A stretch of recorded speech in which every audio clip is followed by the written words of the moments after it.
All right.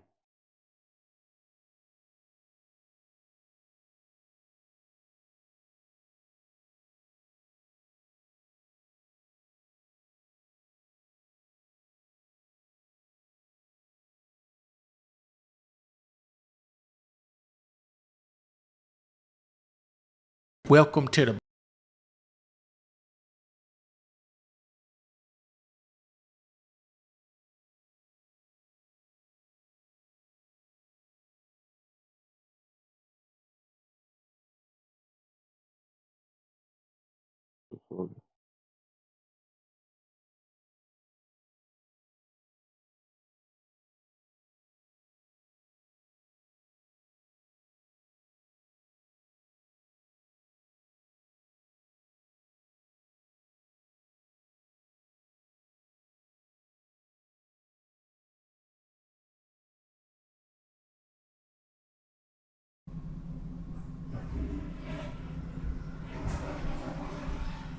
Probably just took a shit, really.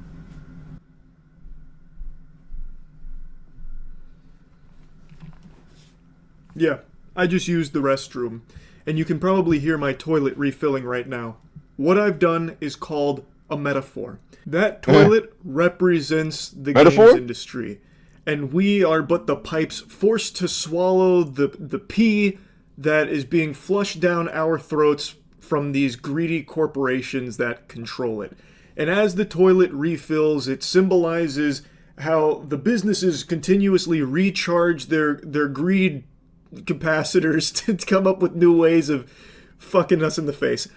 Also, I may not have washed my hands, but that too is because it's a metaphor. These piss paws represent a deeper Oh theme my that god, there's no the way. layman couldn't possibly understand. No need to get in the weeds of that. Point is, I am constantly surprised at how corrupt the games industry is. I just learned about what's going on with Subnautica 2, and it is so messy. So, Krafton is a multi billion dollar publisher that purchased the developers of Subnautica Unknown Worlds, and in their agreement, as part of a 500.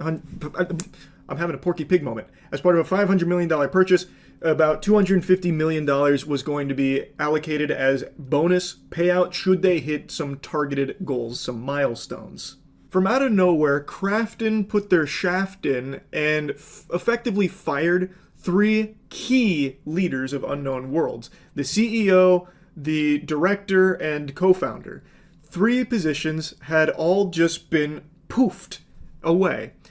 And now it's come out that one of the motivating factors could have been that they were trying to avoid paying out a alleged $250 million bonus that they would have been entitled to if they had released Subnautica 2 into early access like they had planned on. Mainly for those three members there. They would see the majority of it. So the theory is that Krafton wanted to avoid paying all of that, so they fired them and then pushed the game to 2026. It's been delayed, so it's going to miss those milestones. Pretty convenient to save 250 million clams.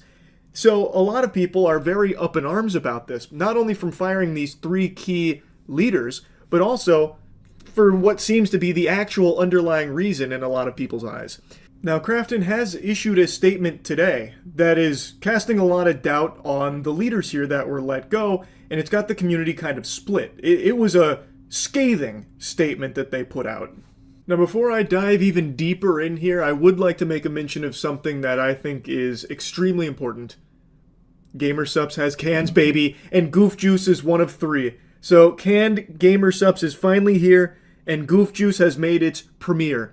This is the best fucking energy drink flavor ever made. I always liked it in powder form, but in can form, it's even better. Bro, I do not want Let me diabetes. show you the statement from Krafton here. Understandably, Krafton has been catching more shit than a construction site porta potty, and they put out this statement: inevitable leadership change driven by project abandonment despite holding 90% of earnout for themselves. So this is them trying to defend their decision to release these three key positions.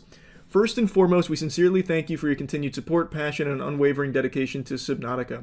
Background of leadership change.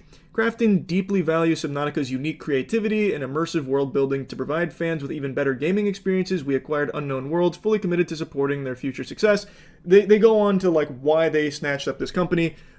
They can use a lot of words here, but the main thing is they saw how much money they stood to make by having this under their umbrella. They then talk about how they purchased for $500 million, but approximately 90% of it, approximately 90% of up to $250 million was for the 3 executives that they had just now let go. Now they explain why. Regrettably, the former leadership abandoned the responsibilities entrusted to them. Subnautica 2 was originally planned for early access launch in early 2024, but the timeline has since been significantly delayed. Krafton made multiple requests to Charlie and Max to resume their roles as game director and technical director, respectively, but both declined to do so. In particular, following the failure of Moonbreaker, Krafton asked Charlie to devote himself to the development of Subnautica 2. However, instead of participating in the game development, he chose to focus on a personal film project. I'm going to take a brief pause here, a little intermission. I believe this is the personal film project Krafton is referring to. Abyssal Films is a new film production company from the creator of Subnautica, and this is the work, Nutmeg and Mistletoe, and an AI-generated poster to promote it. Myself and a small team are making an independent Christmas comedy together. Think of it like a spiritual successor to Elf. It's warm, funny, and has tons of heart. We're hoping to get a couple SNL vets to act in it as well. If that claim is true, that he abandoned Subnautica 2 to work on a Christmas comedy with AI posters out the wazoo, that would be the craziest fucking plot twist. Moonbreaker I'd never heard of before, but I looked into it. Apparently, almost all the criticism around that game was solely because of the microtransactions that were just ham-fisted into it, which seems like it was a decision from Krafton, not so much them, like the actual developers. So they kind of like throw that nugget in here like, well, after Moonbreaker fucking flopped and collapsed, all because they're bad developers, we asked if you could focus on maybe something good. Even though it seems like it was the Krafton DNA that ruined that with microtransactions, at least as I understand it. Keep in mind, I am very unfamiliar with Moonbreaker, but that's what I've been reading. Krafton believes that the absence of core leadership has resulted in repeated confusion in direction and significant delays in the overall project schedule. The current early access version also falls short in terms of content volume. We're deeply disappointed by the former leadership's conduct, and above all, we feel a profound sense of betrayal by their failure to honor the trust placed in them by our fans. I like how they say our fans. No one's fans of Krafton. They were fans of Unknown Worlds, and now they're just adopting those fans. You've disappointed the Krafton loyalists, the enthusiasts of Krafton that we've worked so hard to build. Krafton's full support for the dedicated development team. To uphold our commitment to provide you with the best possible gaming experience, we made the difficult yet necessary decision to change the executive leadership. Subnautica 2 has been and continues to be actively developed by a dedicated core team who share genuine passion, accountability, and commitment to the game. We deeply respect their their expertise and creativity, and will continue to provide full and unwavering support, enabling them to focus solely on developing the exceptional game you deserve. And then it basically goes into now the second part about how they want fair and equitable compensation for all remaining Unknown Worlds employees who have continuously and tirelessly contributed to Subnautica 2's development, and that they believe it needs to be, rewarded. But not the 3 key members that they've fired. That $250 million, well, that's fizzled out. So whatever they're promising to the remaining employees, I bet it's not to the tune of $250 million. Somehow they were able to weasel their way out of that huge paycheck. Now, what I found really interesting here is just how direct this is. This actually reads like fucking internet content creator beef. They are actually coming out here airing dirty laundry and just being blunt. Like, they abandoned the project. They would not work on it. They weren't doing the job that we'd expect them to do, like delivering this quality for early access that we want them to deliver, so we fired them. That's really harsh. And in response to this, they are filing a lawsuit against them.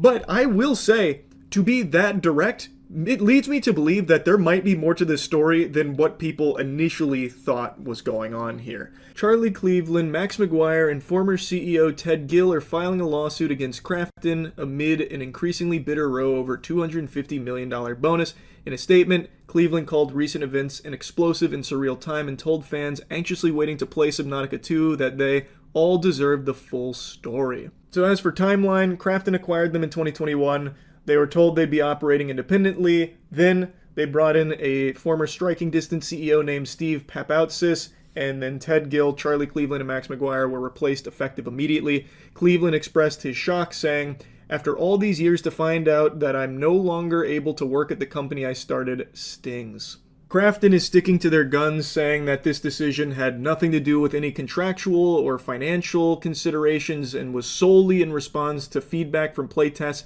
and that delay talks were already on the table before those three were even outed, and that even after multiple requests, Cleveland and McGuire just declined to resume work on Subnautica 2 in the way that Krafton wanted them to, which I feel like that's a little odd, especially since $250 million was still on the table to hit these goals. I feel like they would be highly motivated to continue work on it instead of just spontaneously deciding, no, we don't want that, and crossing their arms.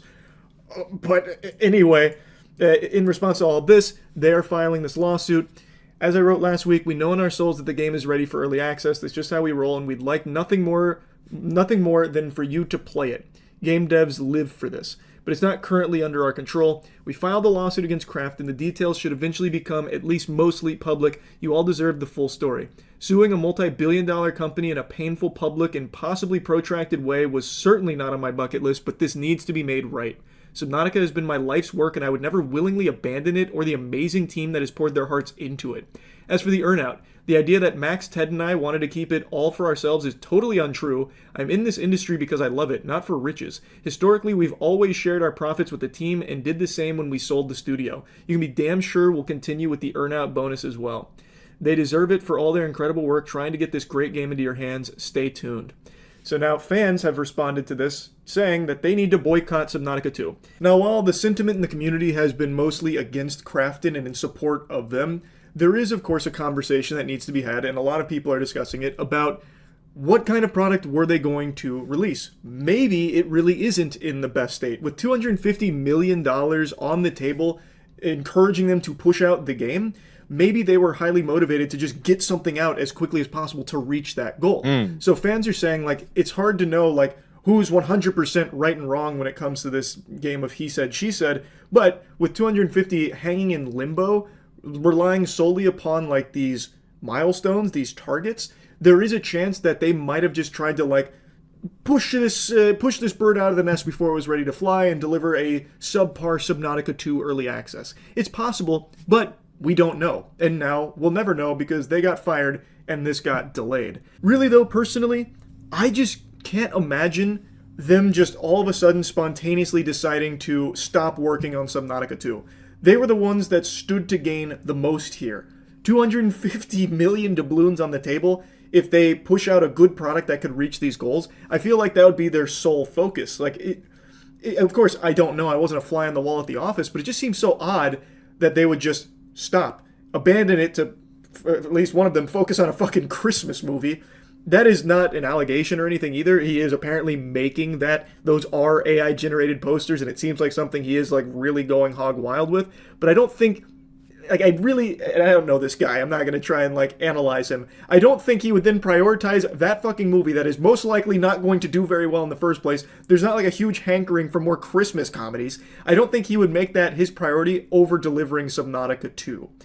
But there is really a chance that the truth is somewhere in the middle there, that maybe they really did stop working so hard on Subnautica 2 and it started to flounder a bit, and that's what led to this. It's possible. We don't know, and we'll never know. But I will say, the only one that benefits from this is Krafton. The players don't benefit from any of this. The developers don't benefit from any of this. Krafton does. They just saved $250 million, and they are still going to get Subnautica 2 at the end of the day, just at a later time frame than they wanted. Anyway, though, you can see how this is such a huge fucking mess here. And like I said, it is very interesting that Krafton was so direct here with these accusations against them, just airing all of this out. It leads me to believe they might have some concrete proof to support those claims, and now they're being sued for it, so they will likely have to defend themselves. And they might have something to prove it, or it really is all just a bunch of fucking barnacles and Krafton was extraordinarily greedy trying to save that $250 million by fucking the team. We don't know yet. But I am glued to this story now that I've learned about it. It is fascinating. Anyway, that's about it. See ya. What the fuck?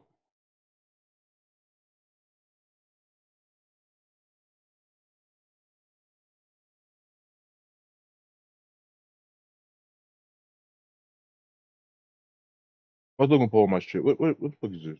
What's on my tongue? This morning, New York Senator Chuck Schumer is calling on the FDA to investigate the energy drink Prime. One of the summer's hottest status symbols for kids is not an outfit, it's not a toy, it's a beverage. Ooh, smells a bit high. What? Like swallowing perfume. What is that?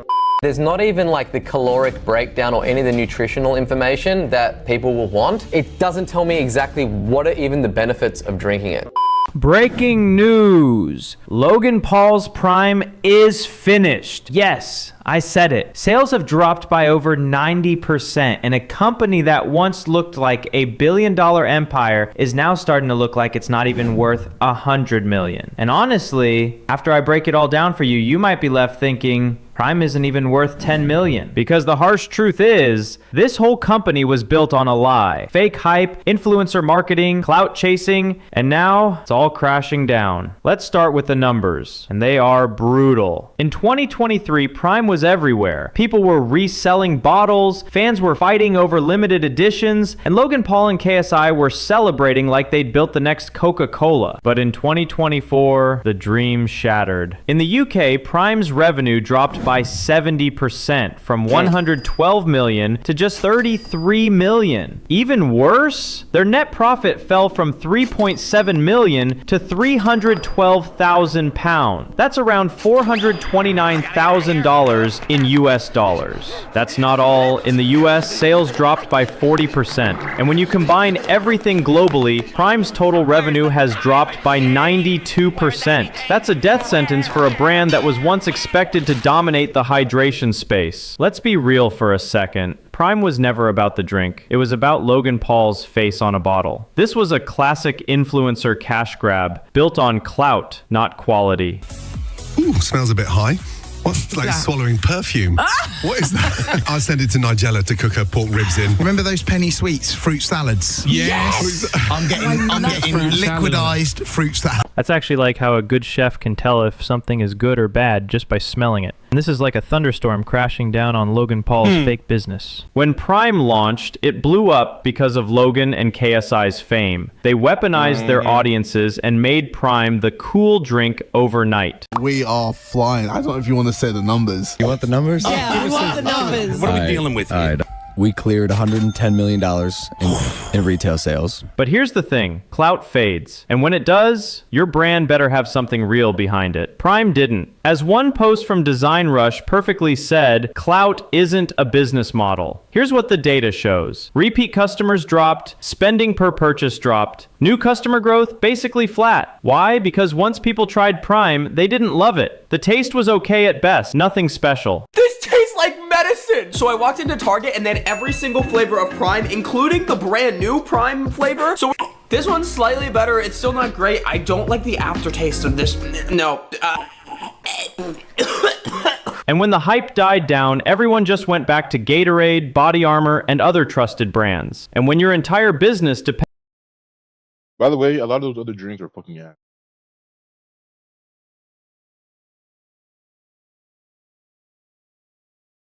They're better, but still ass.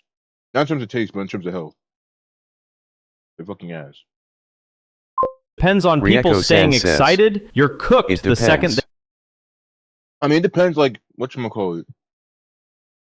It's still fucking, like, all of it's fucking ass. Gatorade tastes good, I'll give you that. It tastes better than probably fucking Prime, but... NCLMAO says. If 4Life looks on IG, he might combust out of anger, shock, fear, and utter dismay. NCLMAO says. Also, Prime is fucking terrible. Rieko-san says. I hate green apple and grape Powerade. I didn't even know they had grape. The only flavors I had is fucking... I had fucking lime. Rieko-san says. It makes me wanna throw up.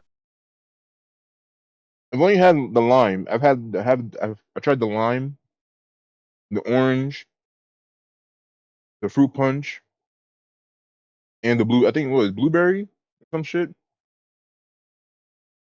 I never tried the apple, the green apple. I tried lime.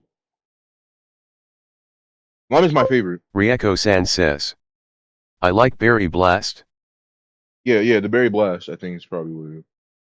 That one's pretty good. My favorite is the lime one. Also, I don't know what the fuck you just posted, NC. You said Prime is terrible. I never tried it. I never tried Prime because I don't want diabetes, and also apparently there's lead in it. So there's rumors that there was lead in the fucking drink. So I'm not drinking lead. I'll stick with my microplastics than drinking straight lead. That's just me. You know what I'm saying? I'm already slowly dying. MHM same as Lunchables. Yeah, that's what I'm saying. I'd rather slowly die than fucking just, you know, if I wanted to die faster, you know, then I don't know. I'll drink it. But I'm perfectly fine with my microplastics in my food. I prefer that. I prefer a slow death. They get bored. Think about this. When's the last time you saw a Prime ad on TV? Of us in Mario Kart World. Rieko-san says, mostly everything is artificial nowadays. Yeah, because it's cheaper. If it's artificial, it's fucking cheaper. Because you cut corners to save money. I know, bro.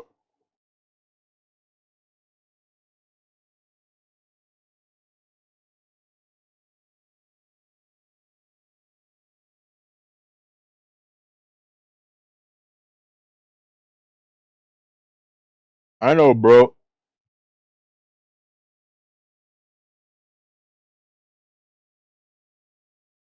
Billboard, commercial, outside of Logan and KSI's YouTube videos. Exactly. Prime never had a real marketing strategy. It relied entirely on creator hype. But once the creators stopped pushing it hard, sales vanished. And when sales vanish, stores stop ordering. And when stores stop ordering, the lawsuits begin.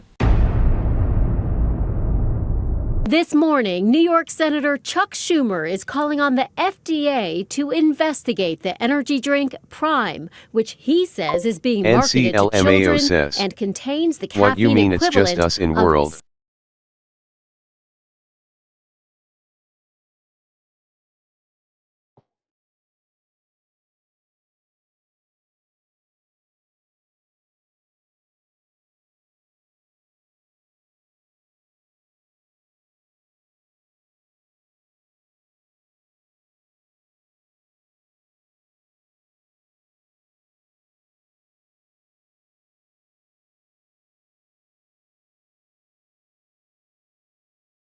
Six cans of Coca-Cola.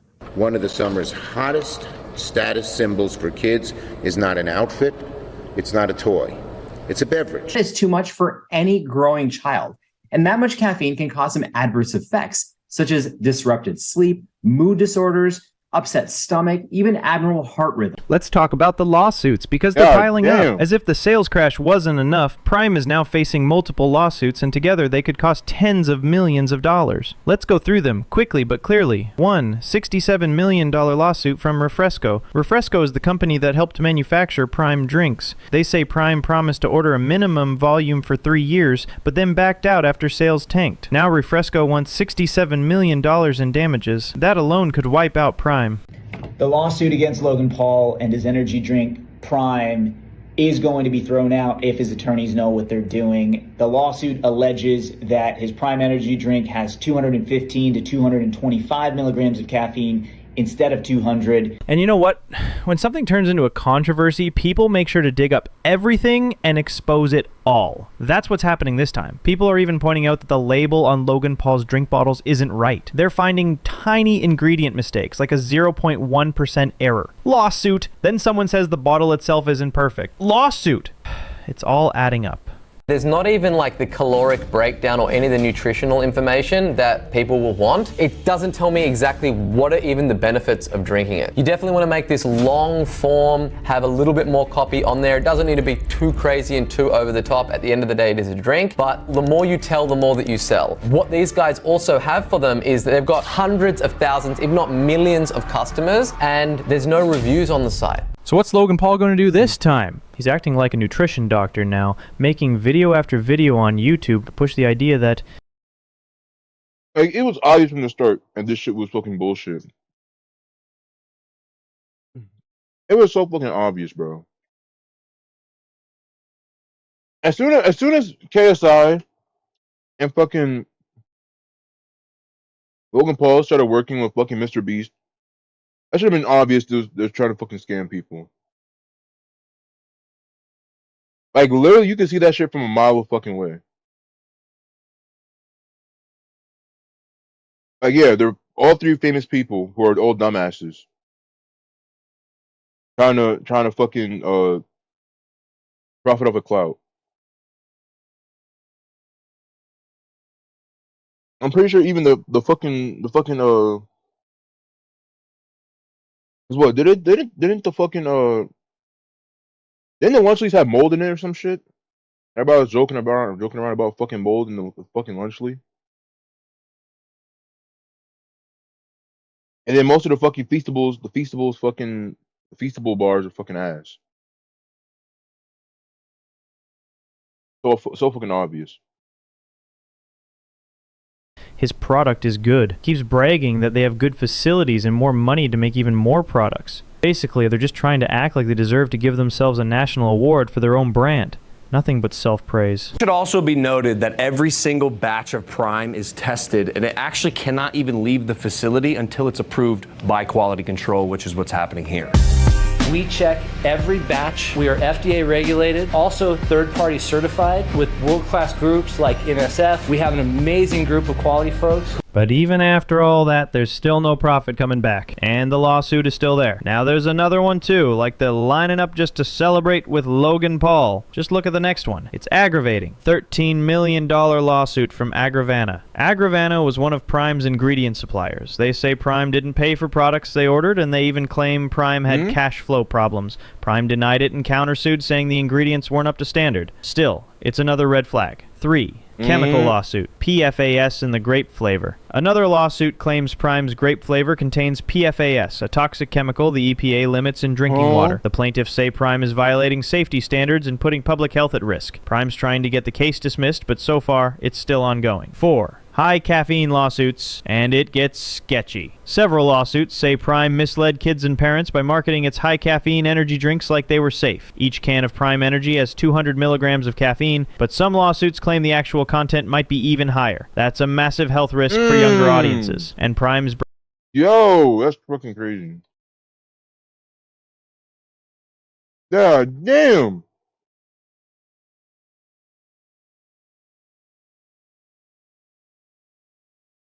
This is why you shouldn't be drinking. Okay, honestly, no one should be drinking energy drinks in the first place. Like, I don't get fucking. I don't get people who just fucking just be chugging energy drinks like nothing. Like, dog. That energy drinks have such an absurd amount of fucking sugar and like caffeine. Like, see, be a real gamer. Real gamers don't need that fucking shit. We just raw dog the fucking night. Real gamers don't need fucking energy drinks. You just raw dog the fucking night. Branding made it easy to confuse Prime Energy with Prime Hydration, which has no caffeine. That kind of mix-up could land them in serious legal trouble. 5. The Olympics lawsuit. Yes, really. Prime released a Team USA edition featuring Kevin Durant, but apparently they didn't have permission to use Olympic branding. The U.S. Olympic Committee sent a cease and desist. Prime ignored it. They got sued. The case was settled, and you already know, if Prime won, Logan would have been bragging all over social media. Damn, bro.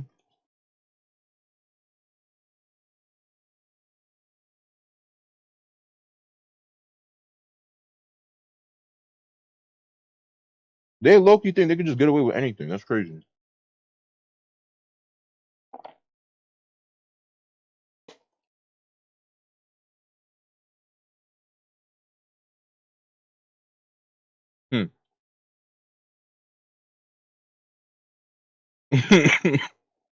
Oh my god, fucking Freddy Krueger. That shit made me choke on my damn food. If they sold water, I still wouldn't trust it. They would just take tab government water and bottle it. Air in a can.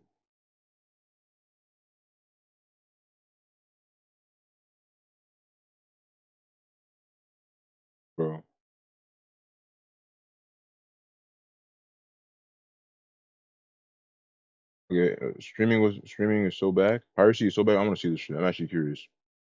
I'm actually curious about this. What the fuck is this? 'Cause I like piracy. Piracy's awesome. Are you ready, kids? Aye, aye, Captain. I love piracy. So now instead of paying $15.99 a month for 4K UHD, whatever downloads, 4 concurrent streams with HBO Max, you now have to pay $20 a month. I hate Netflix. I hate them really bad. Paramount Plus, Peacock, and Prime Video are $12. Disney Plus is $14, Netflix is $15.50, and Hulu is $18 every month. They will keep raising it until they find the ceiling. We are paying now more for your television entertainment than we ever were before. You know what's really funny about this? We just went from cable to streaming back to cable. It's literally just cable. We just went in a full fucking circle. Like actually, we legitimately went in a fucking circle. We went from cable to streaming, right? And then you went from streaming back to fucking cable.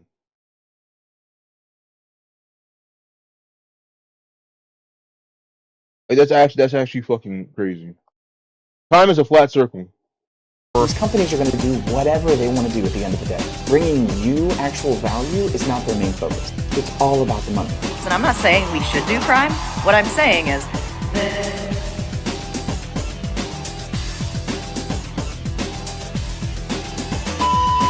People are starting to realize that it's easier and far cheaper to pirate their favorite TV shows and movies than to buy them. And you honestly can't blame dead ass.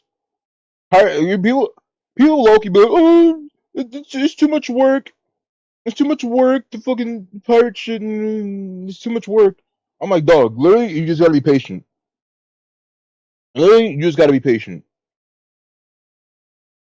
You gotta know where to look, and you gotta have patience. Like I always say, good things come to those who wait.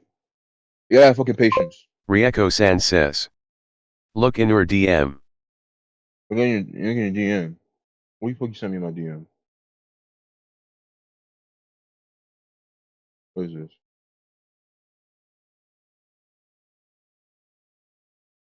What is this shit?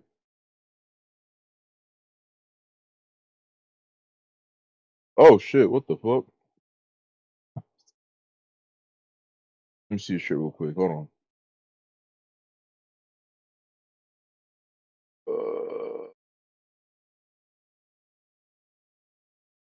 This shit.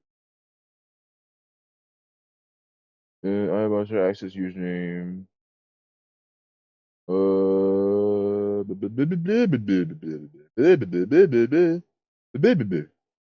you go.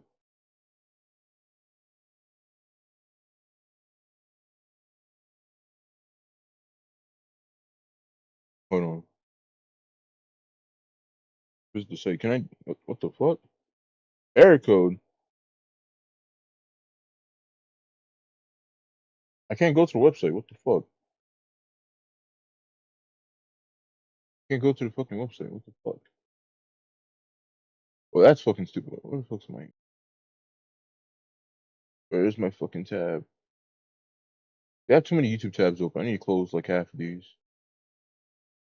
I need to close half of these. Too many. Too many of these shits. Where the fuck?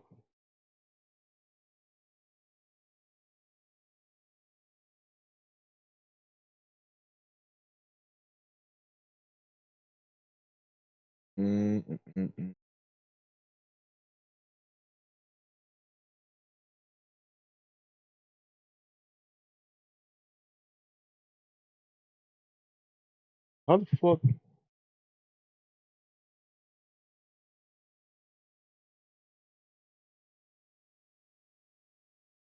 How the fuck? I want to go to the website so I could like set the fucking. Hey, let me just type in. Hold on.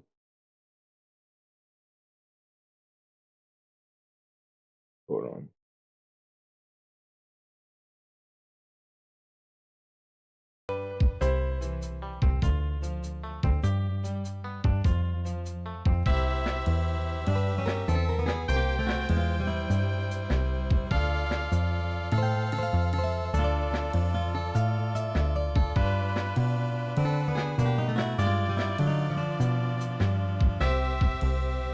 And now it's working. Okay, great.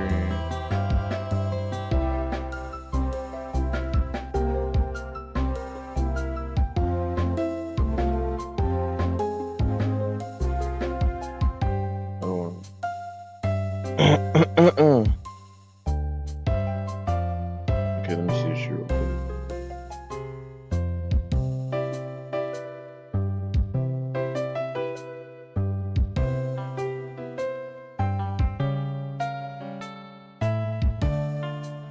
Upgrade StreamCore Pro to get more for your serve. 5 live rule slots, sync your stream schedule, stream offline notifications.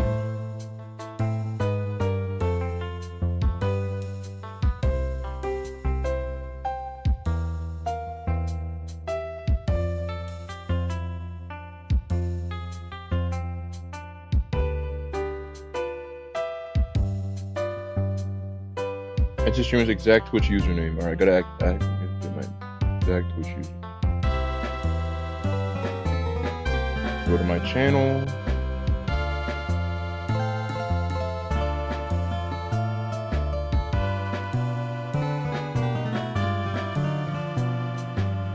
I did not mean to click on my own stream, but alright. So, do this.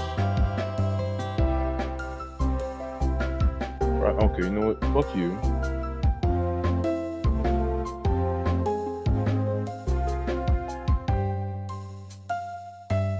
Bro, why did it do that? Alright. No, I can just do this. Hold on. Copy my name from the fucking link. Go see.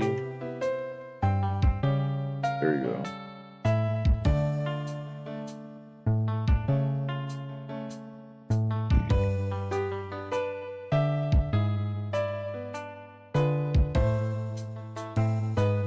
Yeah, Twitch username. There you go. That's my Twitch username.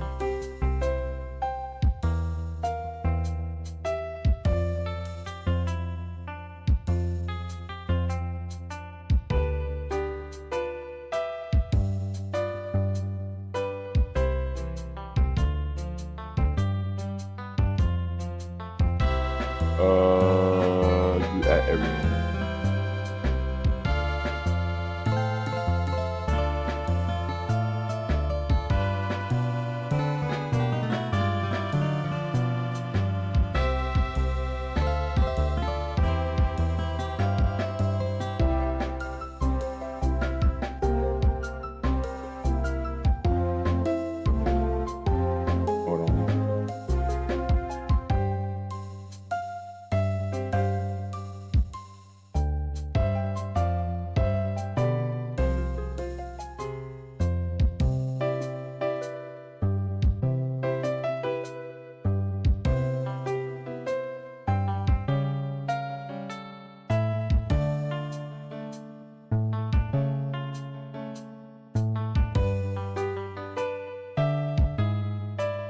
Okay,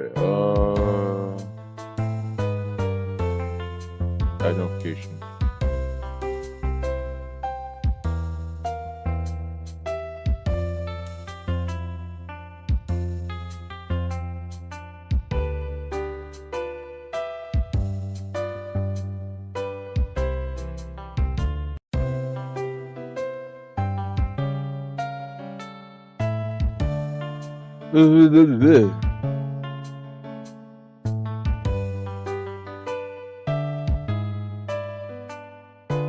Push notifications. Oh, so I can do this for like what? It says need more. Check out StreamCore Pro to get notifications for up to 250 streamers in your server. Why would I have 250 streamers in my server? Why? I mean, I guess it's like if I'm promoting other streamers, but like, it's just me.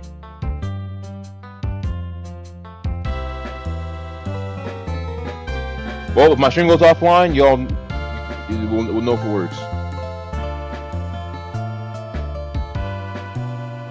I set it up. It should work.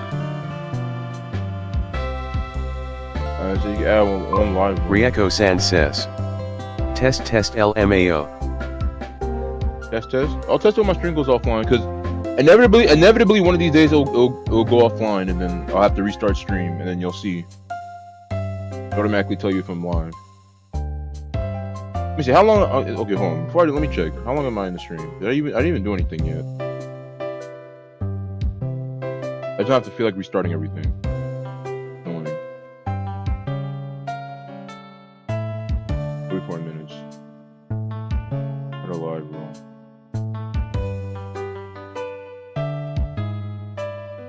What's a live roll? Rieko-san says. Yeah, this should help you though, so you don't have to do all that extra work, lol. Yeah, thank you. I appreciate the fucking.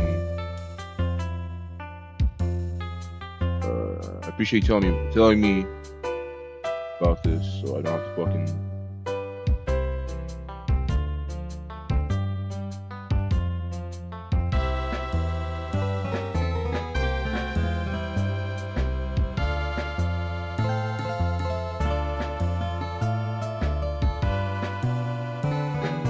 Okay, I guess I did it.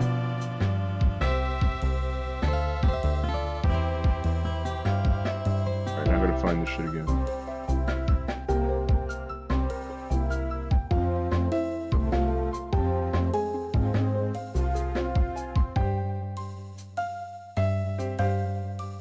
Watch me forget that I have that installed. Rieko-san says. If you've done everything, restart stream and test it. Alright, fine.